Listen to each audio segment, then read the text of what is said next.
Oui, merci. Et effectivement, une délibération qui nous permet de revenir de manière générale sur l'énorme concession que vous avez faite auprès de la société Indigo, ex-Vinci, et nous continuons de déplorer ce choix politique, car vous savez que tous les outils juridiques étaient à votre disposition à votre arrivée aux responsabilités pour qu'il y ait une gestion publique de ces ouvrages et qu'on puisse avoir une maîtrise directe et une vision stratégique globale sur le stationnement, levier s'il en est de mobilité et de transition écologique.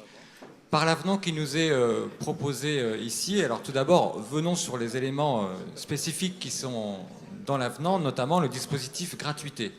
Si j'ai bien compris, vous proposez par cet avenant, dorénavant, que la collectivité mette en place un système de franchise de 3 heures pour toutes les personnes qui viendront utiliser ces parkings en ouvrage sur des journées qui auront été choisies par la collectivité, sur le modèle de ce qui a été mis en œuvre, si j'ai bien compris, dans la fin de l'année 2018. La difficulté, c'est que nous ne sommes pas sûrs que ce dispositif de franchise ait un effet direct sur le commerce en centre-ville.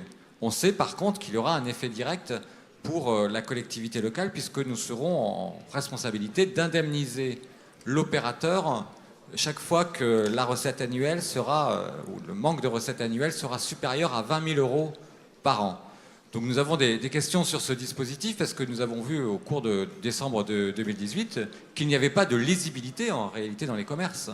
Les personnes qui venaient sur les week-ends de Noël, de fête, dans les commerces toulousains, ne savaient pas spécifiquement qu'il y avait une franchise qui était mise en place dans les parkings en ouvrage et surtout n'avaient aucune connaissance du dispositif qui était censé l'accompagner au niveau de la gratuité des transports en commun.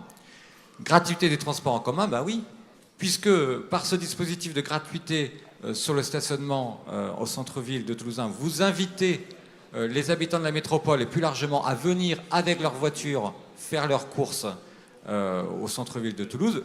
Que faites-vous pour les utilisateurs du réseau de transport en commun? Eh bien, dans cette délibération, vous allez me dire c'est logique dans cette délibération, rien.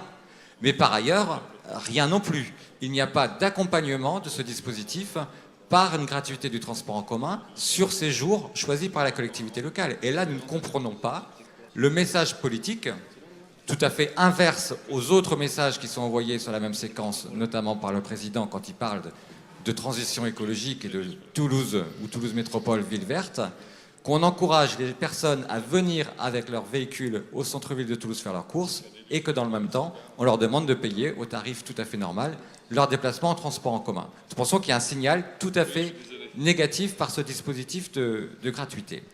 Et puis, effectivement, nous avons l'occasion par cet avenant de revenir sur l'exonération de charges, de redevances annuelles qui a été mise en place par le contrat en direction de Vinci pour 2 parkings.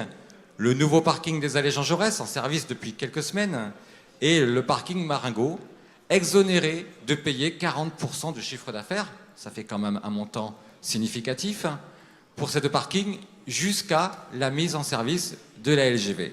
Alors, M. Trotman nous explique que tout ça fait le fruit d'une négociation globale. Au moment où cette négociation globale avait lieu, il me semble que l'arrivée de la LGV était envisagée aux horizons de 2024. J'imagine qu'il y a eu des simulations financières sur la durée de l'exonération de cette redevance annuelle. Aujourd'hui, on parle de 2037. Avez-vous réévalué l'impact pour la collectivité locale et le bénéfice qui est fait par le délégataire? Je pense qu'il faudrait le voir, et nous ne comprenons même pas qu'un contrat de cet ordre puisse mettre en place une exonération de charges jusqu'à une durée indéterminée, puisque nous n'avons aucune maîtrise sur la date de livraison de la ligne à grande vitesse. Et nous espérons qu'il y ait une renégociation, comme le contrat le précise dans l'hypothèse d'une non-livraison de la LGV. Nous souhaitons qu'il y ait une renégociation rapide pour que Indigo soit amené à payer les redevances annuelles sur ces 2 parkings.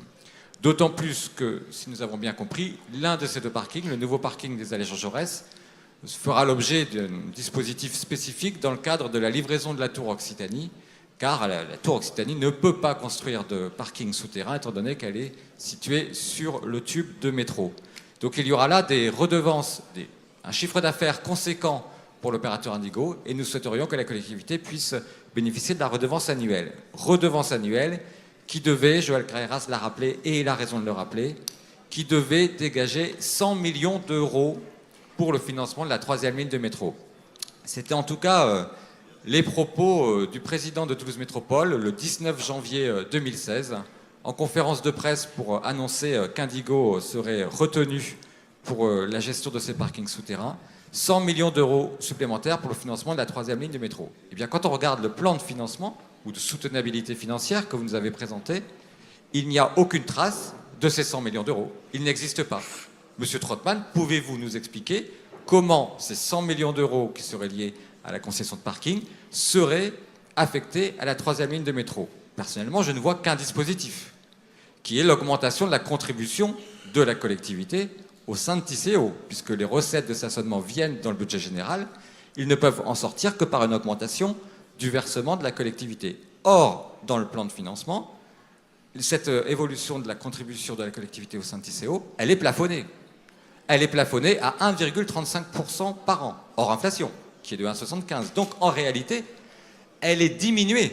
La contribution de la collectivité est diminuée au sein de TCO, et vous nous racontez par ailleurs que les recettes du stationnement auraient contribué à financer la 3e ligne du métro. Je ne comprends pas. Monsieur Trottmann, vous êtes quelqu'un de rigoureux, de sérieux.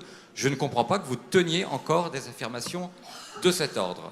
Nous vous avons écrit sur ce sujet, vous nous avez répondu que ces 100 millions d'euros seraient effectifs sur le temps de la concession, mais jamais vous ne nous expliquez comment ils viendraient financer un plan de mobilité et plus spécifiquement la 3e ligne de métro.